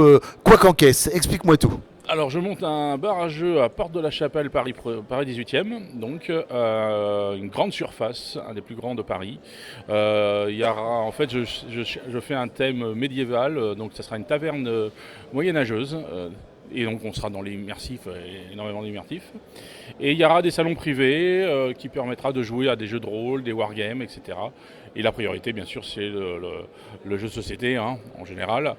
Et avec une possibilité de manger sur place, avec des bons produits très sympathiques, du snacking fait maison et des boissons à volonté. Donc vous vous doutez bien que Sergent Eudes sera là. Et on laisse maintenant notre magnifique caméraman prendre un peu les vieux blisters en photo et le son du Rama. Merci pour tout et à bientôt. Merci à vous. Bientôt. Toujours à Senlis, un drôle de jeu. Nous avons là un stand que nous on connaît parce qu'on s'est déjà rencontré à Kaisersberg. Mais là, vous êtes à Senlis, nous on en a profité, on est à côté, on vient. C'était une bonne idée. Voilà. Bonne idée. Alors, tu vas te représenter. Avec plaisir. Et puis, nous présenter un peu ce que tu fais. Très bien. Donc, je suis Xavier avec Catherine, Xavier. Donc, je suis auteur de jeux de rôle depuis 2019 et j'ai sévi une première fois avec Caravane, une gamme autour d'un jeu dark fantasy où des enfants maltraités se retrouvent en haut de l'échelle et un jeu à dilemme. Et là, je reviens pour présenter un nouveau jeu qui va sortir en financement participatif le 17 octobre sur Game One Tabletop, Les Miaulements d'Ultar, un univers autour de Lovecraft et des chats. Exactement, c'est ce que j'allais rajouter. Et donc c'est un jeu où l'idée c'est de ressortir ces vieux scénars de Cthulhu, de Cassius, de Dragon, de ce qu'on veut, et puis de pouvoir les rejouer ou les jouer, mais cette fois avec des chats pétés de pouvoir qui viennent de la contrée des rêves. Il va falloir qu'on voit ça, absolument. Ça peut jouer très fun, très rigolote, très glissade, roulade, jeu griffe, tout ça. On est anthropomorphe quand on est dans la contrée des rêves, donc debout, on parle normalement, tout ça, on interagit dans la contrée des rêves. Et puis parfois, la gardienne d'Ultar, la déesse Bast, envoie ses chats d'Ultar pour régler des problèmes qui tournent autour du mythe. D'accord. Donc très Lovecraftien. C'est, je dirais même, de l'appel de Cthulhu en fait. Parce que le concept de base, c'est ressortez vos vieux scénars de Cthulhu. Ouais, vous prenez votre pelle et puis vous les ressortez. Exactement, on fait ça. Justement, alors le bêta-testeur, il en a pensé quoi? Alors, moi en l'occurrence, j'ai pas bêta-testé les Miaulements d'Ultar pour l'instant. J'attends le financement pour pouvoir avoir un aperçu de la chose. Moi, je suis plutôt sur The Caravan, tu vois. Et alors, ça a donné quoi? Évidemment, j'ai détesté, c'est pour ça que je suis là. Dès le départ, en fait, on a fait des parties ensemble et c'est un univers qui est très riche, qui a beaucoup d'opportunités de création pour les joueurs. Et c'est un des trucs que je préfère dans le jeu de rôle. Donc là, pour moi, je suis aux anges là-dessus. Alors, c'est un monde qui est comment pour toi? Noir, sombre, très... On est sur une fable horrifique, clairement. On est sur quelque chose qu'on peut faire évoluer d'une manière aussi bien poétique que vraiment dans l'horreur. C'est ça qui est bien avec ce jeu-là, c'est que tu peux donner la couleur que tu veux. Et on est dans on peut aller dans du burtonien comme dans du Grimm. On est dans de la fable horrifique. Donc c'est vrai qu'il y a ce côté un peu, on ouvre un livre, on découvre l'histoire au fur et à mesure. L'avantage du jeu de rôle, c'est que les joueurs le sont, quoi. Les narrateurs avec le MJ. Même si il y a toujours des personnages un peu inquiétants, la mama, les chuchoteurs. Ces personnages qui font qu'on a un univers et qu'on fait évoluer en même temps. On est sur l'île Crâne, un lieu qui est un peu... on est dans une phase un peu d'obscurantisme, un peu, c'est le médiéval, on ne sait pas trop où on est, c'est une île. Et en même temps, vous n'êtes jamais vraiment sorti de votre bled, de votre hameau, de votre village. Donc là, vous sortez de chez vous. Vous découvrez le monde, mais avec un regard particulier, avec un axe... déjà, vous êtes des enfants. Donc à regard d'enfant, ce monde-là dont on vous a toujours dit qu'il est dangereux, vous découvrez qu'il est dangereux. Mais il y a une subtilité. Merci beaucoup. Et c'est génial parce que là on a l'avis d'un joueur. C'est un joueur qui a fait beaucoup de parties et qui a beaucoup participé, genre merci. Mais souvent je parle des joueurs qui m'ont aidé à étoffer l'univers avec leurs questions et leurs envies. J'avoue qu'on n'en rencontre pas beaucoup des bêta-testeurs comme ça et c'est vrai que c'est plaisant d'avoir l'avis aussi de comment ça se passe, tout ça. On refera quelque chose, un de ces quatre, pour qu'on parle un peu de ça. Je pense que ça peut être très intéressant. L'influence du bêta-testeur sur les jeux. Mais la communauté augmente encore. Hein. Là, il y a des gens qui écrivent parce que le jeu est en free licence, donc ça veut dire que tant que vous citez le jeu, vous pouvez construire dessus. Oui. Et là, maintenant, il y a des gens qui ont fait une BO il n'y a pas longtemps. Il y a un mec sur YouTube, il a fait une BO sur la base du bouquin en disant page temps pour tel scénario, telle musique. Il y a des mecs qui écrivent des scénarios, qui créent leur propre caravane. C'est un monde qui est toujours il y a une communauté qui commence à se créer. Je pense que je vais vous laisser maintenant. Ouais. Mais je vous remercie beaucoup de nous avoir accueillis. Et puis, on va continuer sur les exposants ici à Drôle de jeu. C'est comme ça qu'il a dit. Drôle de jeu de Senlis. Eh bien, votre serviteur Sergent Eudes se déplace de contrée en contrée et il arrive à une contrée lointaine en Normandie, je crois. Les champs d'Indalos. C'est où en Normandie exactement, les champs d'Indalos? Bon, alors là, on est en Picardie, hein, mais non, sinon. Merci. Sinon, on est entre Rouen et Le Havre. En fait, on est un peu éclaté partout en France, hein. On a du monde à Paris, on a du monde à Mantes-la-Jolie, on a du monde à Lyon. Voilà. Très pratique pour faire des barbecues en commun. Ouais, et on a aussi notre illustrateur qui habite dans une grotte en Bourgogne. Une grotte en Bourgogne. L'illustrateur est-il présent? Non, l'illustrateur n'est pas présent, son esprit flotte au-dessus de nous cependant. Et il est dans sa grotte en Bourgogne. Ouais, n'essaye surtout pas de l'invoquer. Ouais, non, si tu l'invoques, c'est terrible. Après, il fait des créatures ignobles et ça part dans tous les sens. Si on dit son nom 3 fois, il vient comme Beetlejuice ou pas? On peut essayer. Docteur Boyer, Docteur Boyer, Docteur Boyer. Le docteur Boyer, j'espère qu'il est psychiatre hein, avec vous. Non, maintenant, expliquez-nous un peu votre univers et où on peut trouver votre magnifique aventure. Eh ben écoute, nous on est les champs de Tindalos, on est un univers Lovecraftien. On se situe dans la Nouvelle-Angleterre des années 1920, à Bath, dans le Maine. Et en fait, notre pari, ça a été d'essayer de restructurer un peu le mythe de Cthulhu à notre sauce, quoi, et de faire un système avec des règles qui facilitent les crises de folie. La question c'est aussi où est-ce qu'on peut nous trouver, c'est ça? Ouais. En ce moment on est en financement participatif, là, on est super content, ça a démarré il y a un peu plus de 2 jours et on a... c'est tout neuf. C'est tout neuf, ouais, et on a explosé nos objectifs initiaux. Financé en 13 minutes, merci à la communauté. Financé en 13 minutes les gars? Ouais. On n'est pas loin du record les mecs. Pour nous en tout cas, c'est notre premier financement participatif, ouais, c'est notre record, ça nous met un peu la pression pour l'avenir. Mais non, on est vraiment ravis, donc on est sur Game on Tabletop et l'aventure. Ouais, et puis là-dessus vous pouvez retrouver un trailer qui expose le jeu en moins de 2 minutes, quoi, et également un kit d'initiation qui contient tout le nécessaire pour commencer à jouer. Et voilà, ça c'est sur la page du financement participatif. C'est aussi sur notre site, champdetindalos.fr. Donc vous pouvez nous retrouver là, vous pouvez nous retrouver sur Discord, sur Insta, sur Facebook, un peu partout. Alors contacte-nous sur Facebook, tu m'envoies les liens et on les partagera. Et on espère faire une partie d'initiation chez nous au Magix. Donc si vous voulez être dans le coin et que vous voulez faire une partie, il y aura la date sur le Facebook de quand vous viendrez faire jouer chez nous. Carrément, avec grand plaisir. Avec ou sans l'ours de la grotte? Alors on verra, mais il est toujours présent parce que toutes les illustrations sont réalisées par lui. Pour le manuel, il a réalisé 180 portraits, des créatures ignobles, etc. Et on joue aussi souvent avec des cartes, donc non, mais c'est ça, on le voit tout le temps avec c'est, nous. En fait. c'est ça qui est fou, en fait, il fait que ça parce qu'on a un manuel au dimensionnement important, il va faire à peu près 540 pages et il a tout illustré, tout seul. Ouais, dans sa grotte, il a le temps, remarquez. Ouais, c'est à peu près ça. Oui, et puis il vit de l'or, il mange du lore, et voilà, il dort avec du lore dans sa grotte. J'aimerais pas dormir avec lui. Merci les gars pour votre folie, pour une nouvelle version de l'appel de Clou-Clou, comme il disait sur TF1. Et on va vous laisser continuer votre magnifique aventure. Merci beaucoup. Ouais, alors ne nous recherchez pas sur TF1 néanmoins, hein, mais il y a que Cthulhu Tag. A très bientôt les cultistes. Toujours à Drôle de jeu à Senlis, cette fois-ci un exposant un petit peu étrange que j'adore. Alors vous allez vous présenter, alors lequel veut parler en premier? Vas-y chef. Alors donc on est dans un univers que moi je connais bien, que j'adore.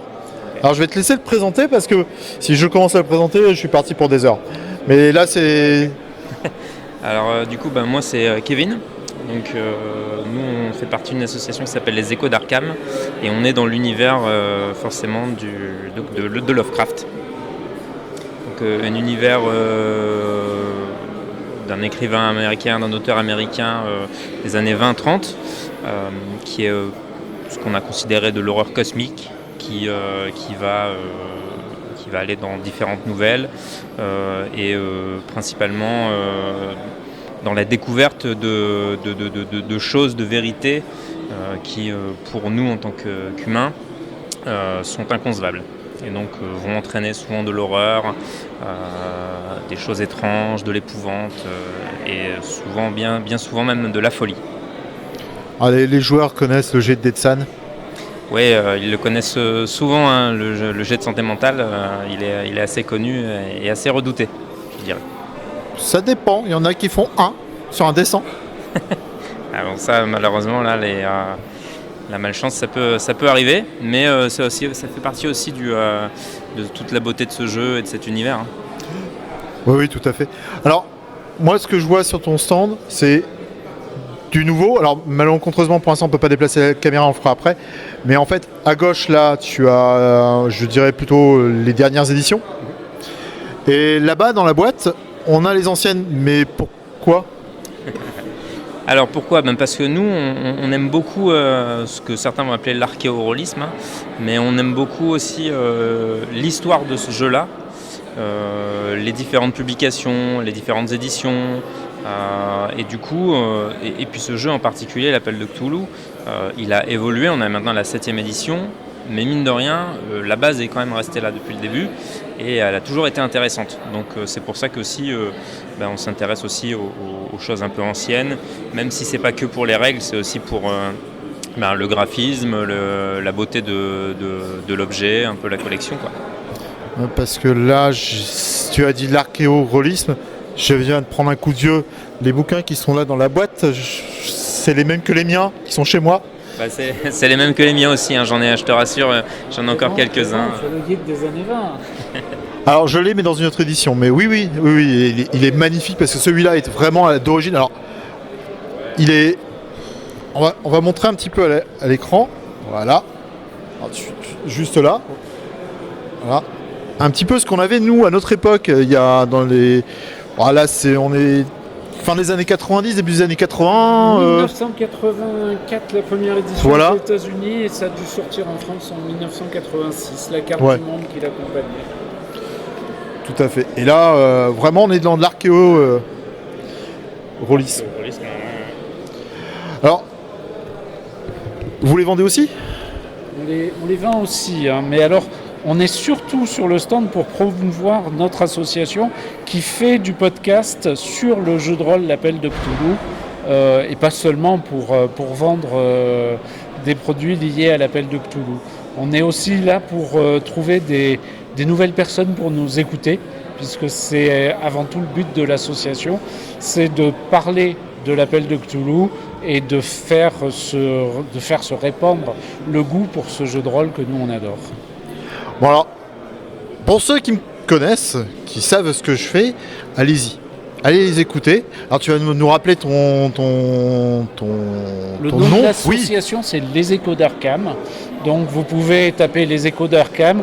Vous nous retrouverez sur YouTube, mais aussi en podcast pur sur Apple Podcasts, Spotify et j'en oublie sûrement, un peu partout. Et donc vous pourrez nous voir sur YouTube ou nous écouter sur une de ces chaînes de podcast. Alors, il faudra qu'on se fasse un petit truc à ce moment-là parce que moi aussi je fais du Spotify et puis je fais des petits trucs, ça serait sympa. Alors, on va nous continuer, on va vous laisser et puis bon week-end parce que là on est tout au début quand on fait cette petite émission, ce petit reportage, on est tout au début du week-end. Donc, voilà, je vous souhaite tout. Voilà. Alors, énorme surprise à Drôle de jeu de Senlis. On retrouve Olivier. Alors, Olivier, tu es... Je suis Olivier Merly, donc je suis bibliothécaire au Fonds patrimonial du jeu de société à l'Université Sorbonne Paris-Nord. Donc un fonds de conservation et de recherche, voilà, dédié aux jeux de société et aux jeux de rôle. Et on t'avait croisé à Kaisersberg cette année d'ailleurs. Ouais, c'est ça, au mois de mai. Au mois de mai, ouais, c'est ça. Et on avait fait tu nous avais montré un petit peu ce que tu faisais au fond patrimonial du jeu de société. Excuse-moi. On synthétise à FPJS, c'est plus simple. Ouais, FPJS. Et donc là, en fait, ici, vous avez fait un prêt et toi, tu interviens sur des... Alors voilà, les organisateurs nous ont fait une demande de prêt d'objets pour les expositions parce que là autour les spectatrices et spectateurs ne le voient pas forcément, mais il y a du contenu de type exposition. Et donc nous on a prêté quelques jeux, 5 jeux pour l'exposition des 50 ans pour les festivals. Voilà. Pour les 50 ans de Donjons et Dragons. Tout à fait, du jeu de rôle aussi. Oui. Voilà. Alors, on va nous continuer. On va te laisser partir sur tes tables rondes. Et Table ronde sur le patrimoine de manière assez évidente. Voilà. Et à une prochaine, parce que je crois qu'on est en train d'essayer de se prévoir un petit truc. On vous aura une petite surprise bientôt, parce qu'on va venir te voir. Ah ben ça sera avec plaisir. Hein. Vous venez quand vous voulez, à partir de 2025. À partir de 2025. Non, t'inquiète pas, le rendez-vous, on va le prendre, et puis on va venir, puis on va regarder tout ça. Votre serviteur Sergent Eudes est maintenant à un stand de production de figurines françaises. Alors ce sont des figurines pour illustrer les parties de jeux de rôle, mais on peut s'en servir aussi pour du wargame ou du dungeon crawler. Tout à fait, tout à fait. Donc effectivement, il y a toute une partie qui est plutôt spécifique au jeu de rôle, même si on peut s'en servir pour ce qu'on veut. Et après, on peut voir là sur le côté, il y a tout ce qui est un peu futuriste, voire pour les jeux de bataille fantastique, style AOS, 9e âge et consorts. C'est vraiment, le but c'est d'essayer de faire un consensus pour tous ceux qui cherchent de la figurine. Et normalement, tout le monde devrait pouvoir trouver chaussures à son pied. Excusez-moi pour petite quinte de tout, vous avez pu remarquer depuis le début du reportage, je suis à moitié en train de mourir. Ce qui est intéressant, c'est comme je disais, c'est une production 100% française. Alors quand je dis 100% française, est-ce que c'est toi qui fais le design des figurines également? Alors c'est un des rares trucs qui m'échappe. C'est des collègues à moi qui sont 100% français aussi. C'est du bon cuisseau, moi je suis à Melun et eux ils sont à côté d'Arpajon, donc c'est tout du sud-est parisien. Et donc, même si c'est pas toi qui fais le design est quand même 100% français également. Donc de A à Z, tout est français. À quelques rares exceptions près, il faut que je le note quand même parce que j'aime bien piocher à droite à gauche et prendre le meilleur de chacun. Donc il y a quelques designs quand même qui sont faits par des Espagnols. Ça va. Et le packaging est peut-être, il est français aussi? Il est français, c'est fait moi dans mon petit sous-sol, mon sous-sol usine, comme j'aime à l'appeler. Et non, sinon tout est fait vraiment de la réalisation. Donc de la création de la figurine, l'impression, la création du packaging, de la boîte, l'empaquetage. Je ne sais pas si c'est très français, mais ce sera compris. Et après la commercialisation, c'est pareil, ça se passe en France, avec les boutiques et uniquement avec les boutiques. Ce qui est intéressant avec beaucoup de gens qu'on interviewe ou avec qui les Magiques sont partenaires, c'est que c'est beaucoup des caves-usines, des garages-usines. C'est souvent... et c'est ça qui est intéressant, c'est qu'il y a quand même encore dans notre univers du jeu de rôle et même du monde geek en général, des Français qui produisent localement et quasiment tout seuls. Ouais, c'est ça, c'est des initiatives locales qui essayent de se bouger, qui essayent de créer quelque chose. Et souvent, enfin moi je parle pour moi, mais je pense que c'est valable pour beaucoup de gens, c'est on se lève le matin, au lieu d'avoir envie de pisser, on a une idée, ça change. Et après on l'amène jusqu'au bout, et que ce soit pour des jeux de rôle ou des figurines. On l'a fait travailler, on l'a fait mûrir, on trouve des solutions. Alors souvent c'est des solutions faciles, donc par exemple le sous-sol pour commencer à produire, des choses comme ça. Puis on fait des petites rencontres à droite à gauche, comme sur des conventions, et le produit est mûri, avance, devient structuré, et après ça permet de proposer quelque chose, une solution 100% française, vraiment mature et en plus vraiment crédible, quoi. C'est ça qui est cool.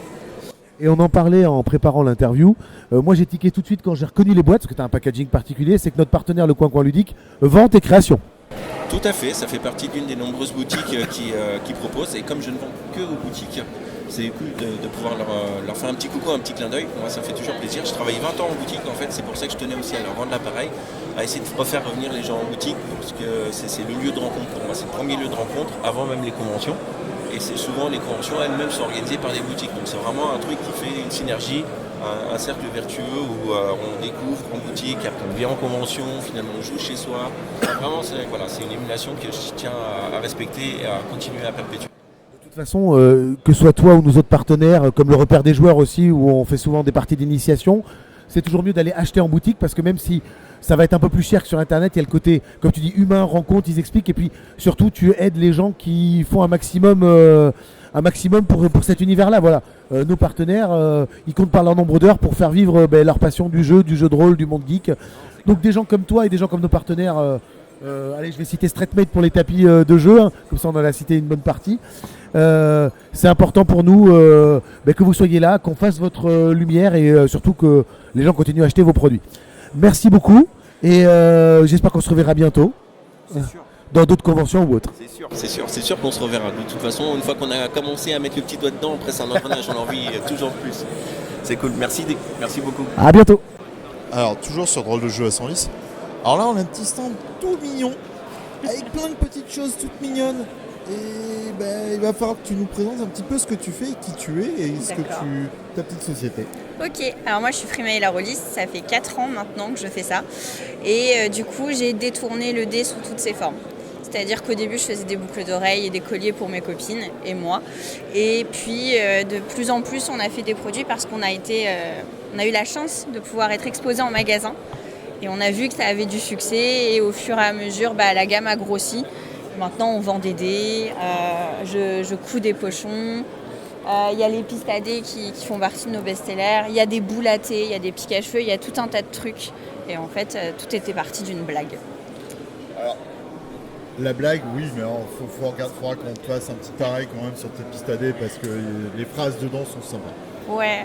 Je m'inspire de mes parties de jeux de rôle. On vit toujours des sacrées aventures et il y a toujours des punchlines ou des trucs qui en ressortent et bizarrement qui parlent à énormément de gens. Donc finalement, c'est assez drôle de voir qu'un imprimé qui, à la base, fait partie de nos parties peut faire aussi partie des autres joueurs et joueuses. Alors en plus, tu peux faire tes pistes à dés à demande. Oui, c'est un service que je propose. Alors, j'ai pas énormément de créneaux pour le faire, mais si on me demande gentiment via un message privé que ça reste monochrome, je peux essayer de bricoler des petites choses. Ok. Bon, voilà. Vous savez où trouver des pistes à dés originales, des petits colliers, des boucles d'oreilles. Oui. Il y a les dés aussi maintenant. Là, on en a des tout petits. C'est les bébés. Ils n'ont pas eu de problème de croissance. On les a mis à côté des gros en espérant que, montrant l'exemple, s'il allait se passer quelque chose. Mais ils restent petits et mignons. Moi, ça me convient. Et puis, il y a tout un tas de choses. Là, il y a les bijoux de lunettes comme je porte aujourd'hui. Donc voilà. À chaque saison, on arrive à trouver un nouveau produit auquel on peut associer un dé. Et, c'est pour ça que maintenant, il y a tout ça. On va faire un petit tour. Oui. Merci beaucoup. Mais de rien. On va montrer un petit peu ce que tu fais. Ça marche. Merci encore. Pas de souci. Alors, redis-nous encore une fois le nom de ta société. Je suis Freemail la Rôliste et on peut me retrouver sur les internets sous Freemail la Rôliste et le site internet freemaillarôliste.fr. Voilà, bon entendeur. Salut. Alors, nous sommes toujours au festival de Senlis, rôle de jeu. Et là, on est sur un stand où Marie-Charlotte elle-même. Voilà, elle-même. Pardon. Va pouvoir nous montrer ce que tu fais. Parce que moi, je ne le connaissais pas, je ne savais pas. Alors, je te connais un petit peu, parce que je l'ai déjà rencontré auparavant. Et ton univers, enfin, ce que tu crées, je ne le connaissais pas encore. Là, juste avant, tu viens de m'exposer un petit peu. Là, tu vas pouvoir me lâcher dans les explications. Voilà en quelque sorte. Non, moi je suis au départ docteur en sciences du langage, je suis spécialisée dans les croyances populaires. Pendant un peu plus de 35 ans, j'ai fait des recherches et donc j'ai publié tout un tas de livres. Alors ça concerne à la fois l'ensemble des superstitions, que j'ai rassemblées d'ailleurs en fin de course dans un dictionnaire. Toutes les superstitions, alors ça va du vendredi 13 au chat noir, à l'histoire de la sorcellerie, etc. Voilà, il y en a des milliers de superstitions. Et puis un deuxième tome La France merveilleuse, là, qui traite en fait de tous les êtres surnaturels légendaires que sont les lutins, les fées, les dragons, les animaux fantastiques, voilà. Donc c'est ce qui a terminé non, parce que je continue à travailler quand même et à publier des articles et des livres, mais c'est l'aboutissement en tout cas de toutes ces recherches-là. Que te dire d'autre? Alors, j'ai vu tout à l'heure tes deux livres, alors on va les montrer un tout petit peu plus. Oui, donc faites-moi là, un petit peu de pub, parce que les copains de la fédération là, de jeux de rôle, ils m'ont dit que c'était la Bible du jeu de rôle. Alors, comme on est dans un festival de jeux de rôle, là, lâchez-vous. Alors, c'est plein de petites choses. On va les remettre là-bas, parce que je vais peut-être pas les tenir pendant tout le truc. Voilà. Et donc, tu en es à combien de romans en fait? Alors, ce ne sont pas des romans, ce sont des documents. Tu vois, sur La Trace des Fées, par exemple, c'est un livre que j'ai publié chez Glénat et qui, province par province, retrace toutes les histoires et toutes les légendes de fées. J'ai fait la même chose avec les dragons. Ce que j'ai fait en roman, c'était pour les enfants. J'ai dirigé une collection chez Syros Jeunesse qui s'appelait Chauve-souris, dans laquelle j'ai publié tout un tas de petits romans, mais cette collection n'existe plus. J'ai fait du scénar de BD. J'ai fait un scénar sur la maison Winchester après l'avoir visitée. Elle est à côté de San Francisco et c'est C'est une maison dans laquelle il y a 325 pièces, qui a été construite par la veuve du fils de M. Winchester, l'inventeur de la carabine. Et cette maison a été construite avec l'aide des esprits qu'elle consultait chaque jour avec un médium. Et 40 ans de travaux ininterrompus parce que les esprits ils avaient de drôles d'idées. Des fois, il fallait faire monter des escaliers, mais les escaliers ils aboutissent dans le plafond. D'autres fois, il y avait des fenêtres qui sont dans les planchers. Et quand on visite cette maison, qui est à San José, à côté de San Francisco, le guide nous dit surtout restez derrière moi parce que sinon vous ne ressortirez pas. Ce qui, à mon avis, est un peu fake, mais on doit pouvoir ressortir. Mais voilà, donc ça, j'ai fait un petit peu de tout, là, voilà. Touche à tout, bon à rien, mais j'ai fait un petit peu de tout, de la BD, du roman pour enfants. Je travaillais sur les contes de Perrault pour retrouver l'origine de tous les contes de Perrault. J'ai republié le dictionnaire infernal de Colin Clancy, dont j'ai fait la biographie. Ça, c'est la première édition du dictionnaire infernal. Mais c'est pareil, l'éditeur a fait faillite, donc, comme Mon légendaire des dragons. Donc voilà, bon, je ne vais pas faire ma pub sur tout ça. J'ai un site, on trouve tous mes bouquins, mes articles sur les sites et je vais bientôt ouvrir une chaîne YouTube où je vais faire des petits films comme ça sur quelques superstitions, des légendes par lieu et voilà. Ça va être génial. Dès que j'aurai le temps, parce que j'ai travaillé beaucoup sur ce festival pour qu'il ait lieu et ça m'a bouffé mes vacances qui étaient normalement mises de côté pour commencer ma chaîne YouTube. Oui, parce que ce qu'on ne sait pas, c'est que en fait, Marie-Charlotte est une des organisatrices du festival. Merci beaucoup. Mais de rien. Bonne continuation, messieurs. Merci à toi aussi. Au revoir. Alors, toujours un rôle de jeu à Senlis. Là, nous sommes sur un exposant, excusez-moi, et une maison d'édition que je connais un petit peu, qui est Open Sesame Games, parce que j'ai joué à Ecrim. Mais toi, tu as d'autres gammes, tu as d'autres choses, tu vas nous parler de tout ça. Vas-y. Très rapidement, oui. En fait, c'est une gamme de JDR qui existe depuis un petit moment, puisqu'on était l'ancien catalogue de Matago qui a pris son envol et qui est devenu le label Open Sesame Games il y a quelques années maintenant. Et donc, on a Ecrim. Moi, je suis là pour présenter nos différentes gammes. Ecrim, t'en as parlé, hein, c'est du steampunk, post-apo balsacien, adapté des romans de Mathieu Gabory. Les Champs de l'Os avec du KPDP dans un monde d'heroic fantasy, plutôt ambiance renaissance. Metal Adventures, qui est bien connu de beaucoup de rôlistes aujourd'hui, qui a beaucoup tourné et pour lesquels on aura l'auteur Arnaud Cuidé qui fera jouer une partie demain. Pirates des Caraïbes dans l'espace, hein, on va résumer ça très rapidement. Voilà. Avec bataille spatiale et construction d'équipage et construction de vaisseaux et construction de bases de pirates et tout ce que vous voulez. Côté initiation, on a des Starts, qui est une petite gamme qui a été créée par Fabien Fernandez, qui est en gros des compilations de micro-scénars destinés à être joués par des jeunes ados qui découvrent le JDR. Micro-scénars qui sont chacun une adaptation d'un univers de pop culture archétypal, donc le Star Wars, le pirate, le magicien, etc. Et par ailleurs, le gros sujet du moment pour nous, malheureusement il n'est pas là encore sur les stands parce qu'on est en cours de fabrication et de fignolage, mais c'est Te Deum pour un massacre, qui est une de nos grandes licences historiques, et l'adaptation, qui n'est pas l'adaptation, qui est une création de l'auteur de fantasy Jean-Philippe Jaworski, bien connu pour des tas d'autres choses aujourd'hui, et qui avait, qui est bien connu des anciens rôlistes et qui a subi une belle réédition cette année à la suite d'une campagne de financement très très réussie en 2023. On a 6 livres qui sont sur l'atelier là, qui sont sur le point d'être imprimés. Et j'ai la tête dans le guidon pour les terminer tous. Et on espère que les souscripteurs les recevront avant la fin de l'année. Normalement, ce sera bon. Ok, merci beaucoup. Puis, magnifique stand. Alors, tu m'excuses, hein, je repars avec ce qu'on a dit. Hein. Merci.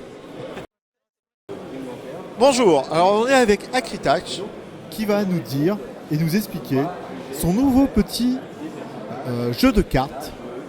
Ces petites pochettes là, tu vas nous expliquer à quoi ça sert, à ce que c'est.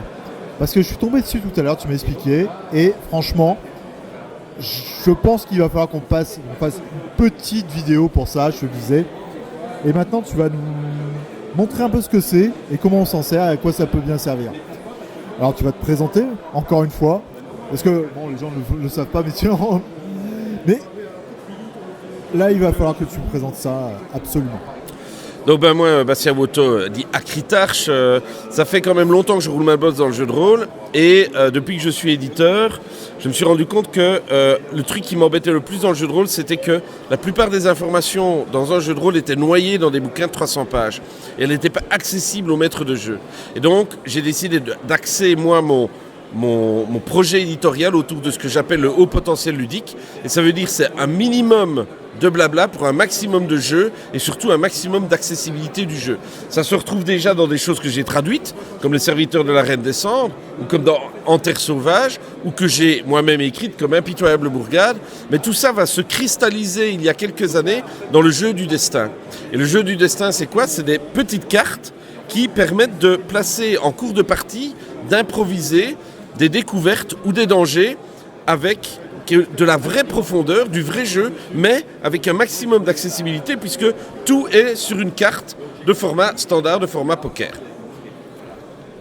Tout à l'heure, tu me disais, derrière, il y a des petits commentaires et c'est ce qui va aider le MJ à créer son scénario. Oui, donc c'est ça. Donc en fait, la carte c'est au verso, on a une illustration qui permet d'avoir une imaginaire pour ceux qui ont besoin d'illustrations pour l'imaginaire. Moi, j'aime bien, en tout cas. Et puis de l'autre côté, au recto, on a des tas d'informations, des marqueurs qui permettent de dire « Ah, paf, paf, paf, paf, on est dans ce genre de choses. Est-ce que c'est une faction, un PNJ, etc. » Et puis alors des impressions qui permettent de décrire la carte à la table de jeu au moment où on va l'introduire ou commencer à l'introduire, parce qu'on n'est pas obligé d'y aller franc-battant.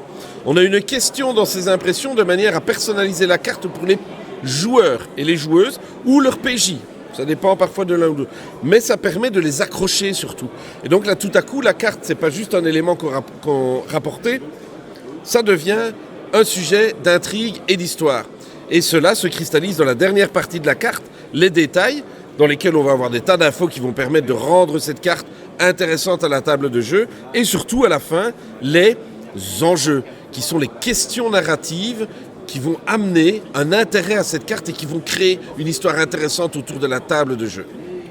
Parce que tout à l'heure, quand tu m'as fait la description, en fait, tu avais pris 3 cartes et tu m'avais dit, voilà, ça c'est mon idée de scénario avec 3 cartes.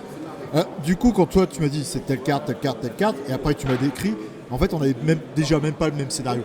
Donc avec les 3 cartes, je pense qu'on peut faire un tas de petites choses complètement différentes et avoir si on a un potentiel d'imagination suffisant, il ne faut pas en avoir beaucoup, mais ça peut devenir très très très très intéressant. Oui, tout à fait. En fait, notre cerveau, il adore faire des liens, même parfois débiles, entre les choses. Et donc, Guillaume Jantet, qui est un des illustrateurs, entre autres, de ce jeu du destin, qui est un ami de très longue date, eh bien, un jour, il a testé, il avait besoin d'un scénario, il n'avait rien d'écrit, il avait besoin de faire une partie, et il a testé de dire, je prends 3 cartes du jeu du destin, et je vois ce que j'arrive à improviser comme scénario là-dessus, et ça a marché. Et on l'a répété des dizaines, voire peut-être des centaines de fois depuis, et en effet, chaque fois, ça marche.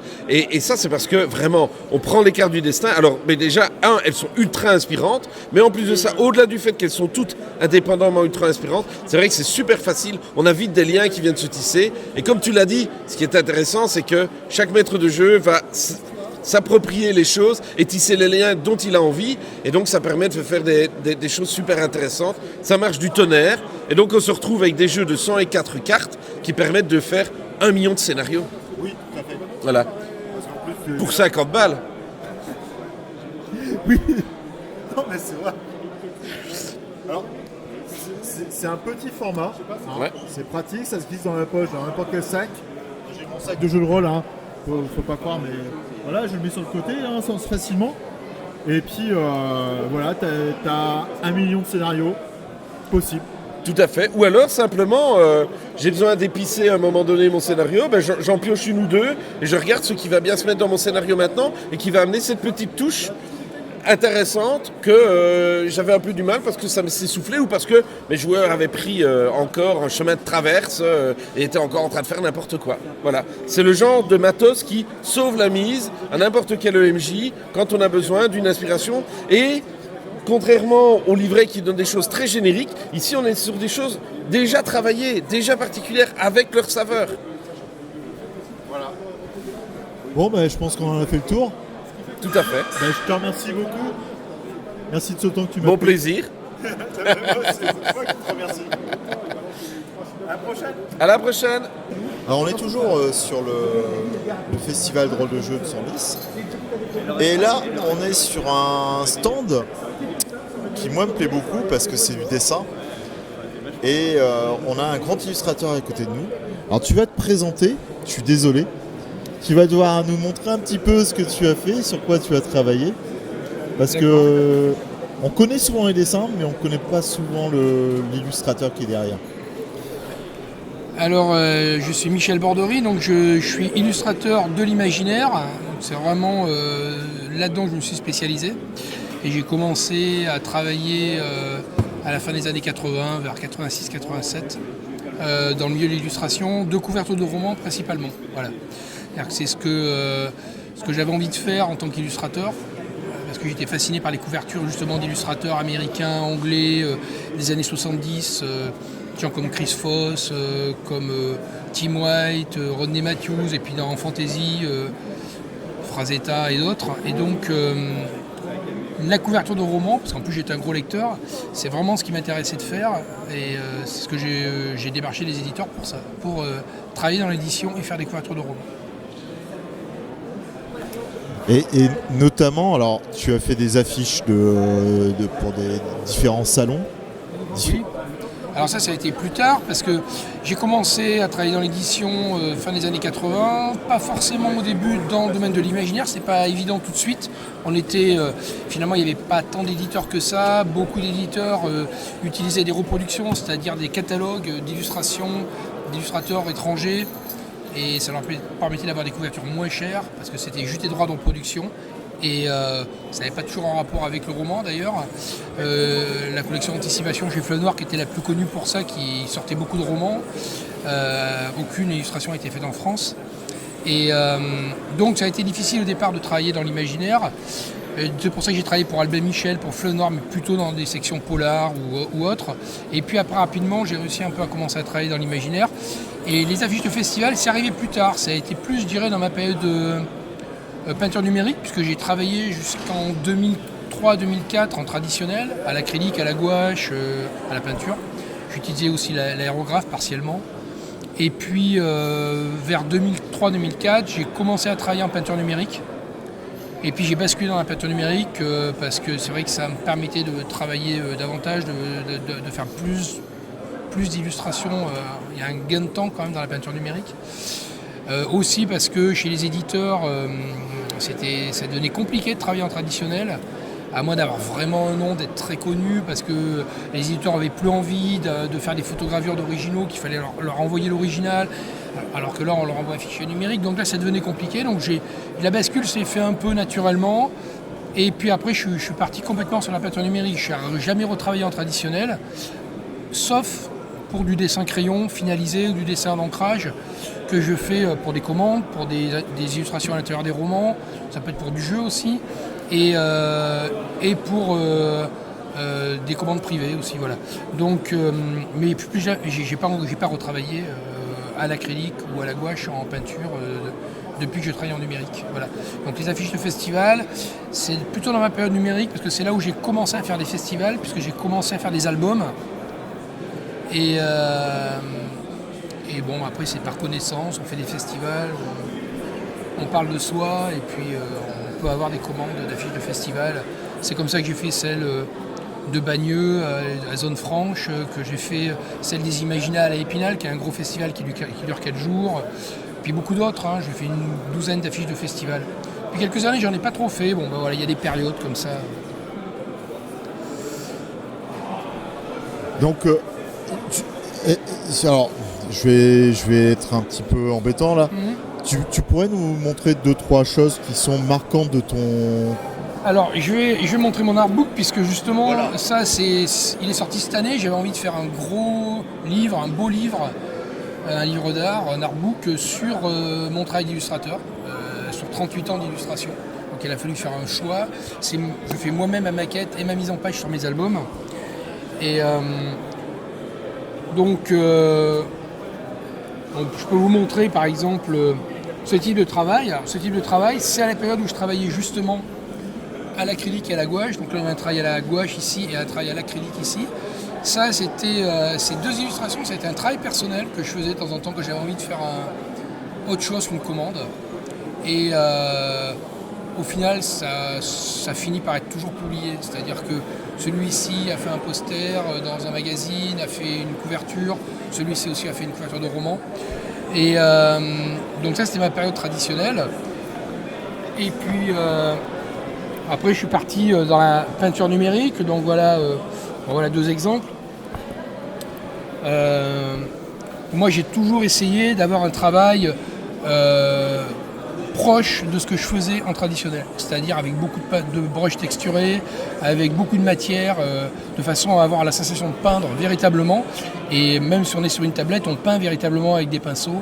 Ça reste une peinture, on travaille de la même manière. Après, on a évidemment un gain de temps, ne serait-ce que sur déjà les étapes de préparation des couleurs qu'on zappe en numérique. Donc, on peut aussi retravailler davantage les détails. Enfin bon, après, le numérique permet beaucoup de choses. Et en particulier un gain de temps. Reste que quand même pour faire une illustration numérique sur ce genre de travail, contrairement à ce que beaucoup pensent, ça c'est pas en une journée. Voilà. Alors oui, c'est 2 à 3 fois plus rapide qu'une illustration de Stono en traditionnel, mais il faut quand même plusieurs jours de travail aussi. Dès qu'il commence à y avoir du détail, du décor, enfin voilà, il faut peindre de toute manière. Donc voilà, donc ça ça a été, on va dire, les deux phases que j'ai eues dans ma carrière.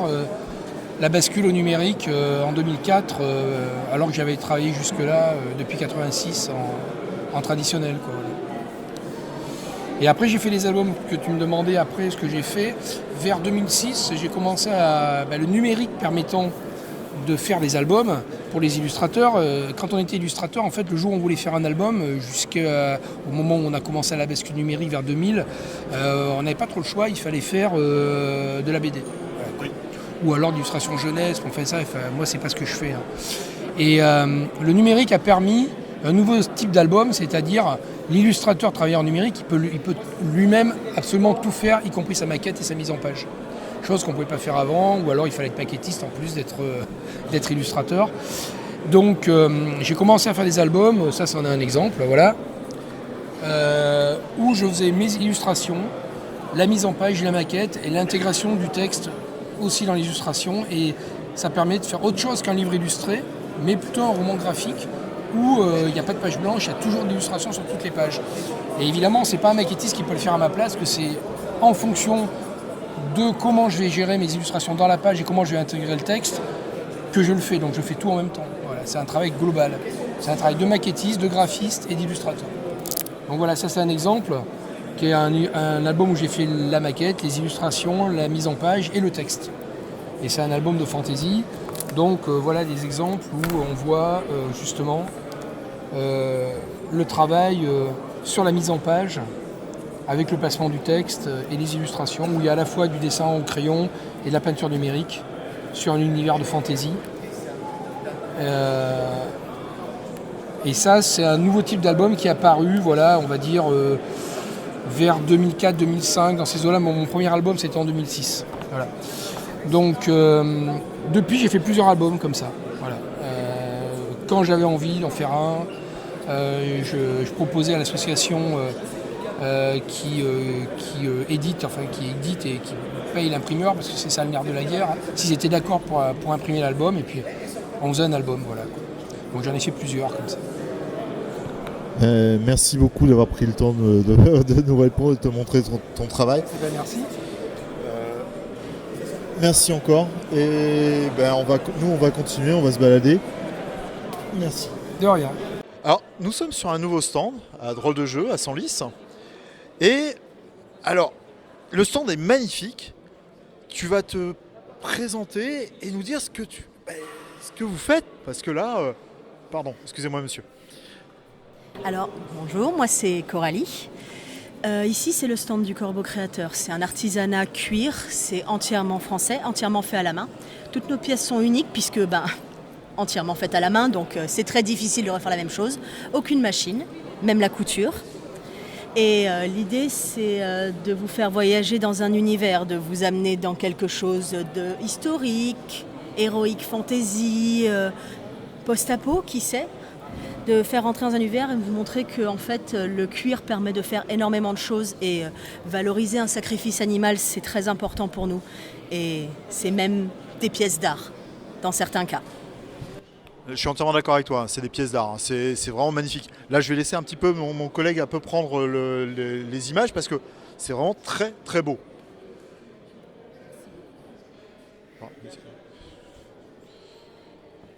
Et il mord pas, ça va? En fait, on ne sait pas où vous avez traîné, donc on ne va pas vous mordre. On ne sait pas où vous avez traîné, on ne va pas vous mordre, ça se trouve vous portez des maladies. D'accord, merci. Il y a quoi, Jean-Ruel? On t'a dit, on n'interviewe pas les gueux.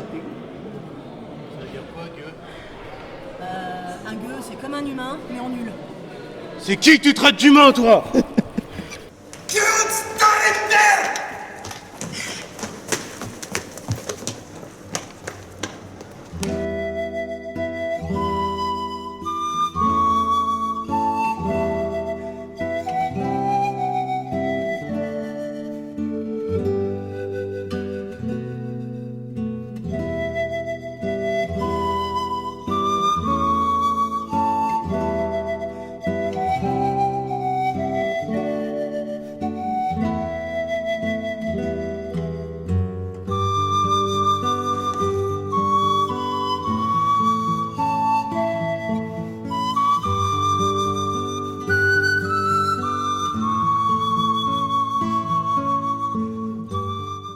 Jean-Eudes est dans un endroit assez magnifique avec Christophe et avec un charmant jeune homme qui va se présenter. Alors comment tu t'intitules? Eric.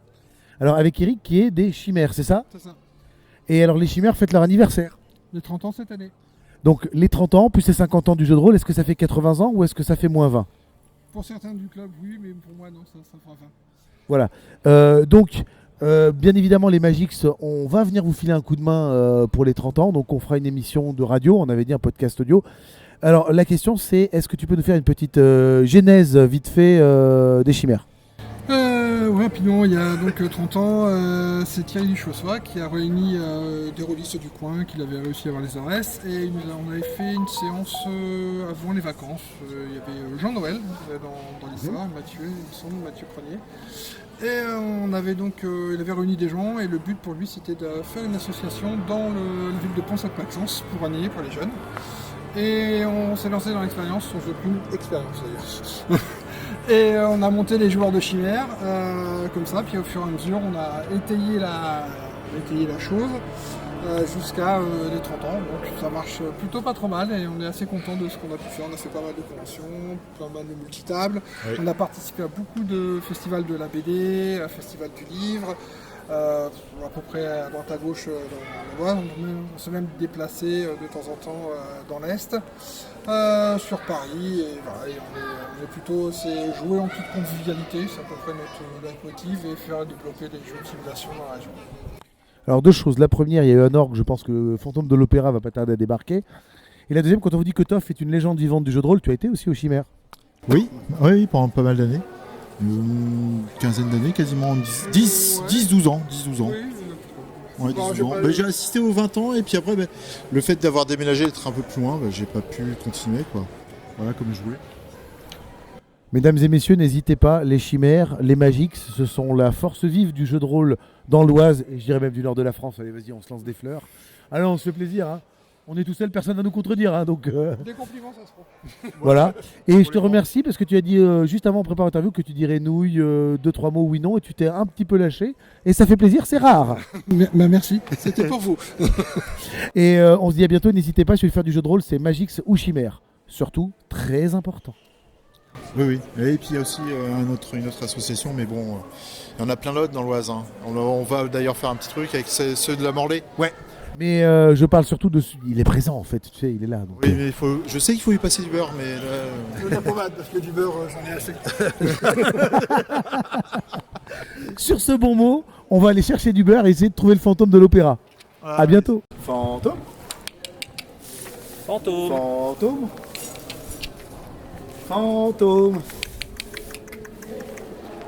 Fantôme. Ah.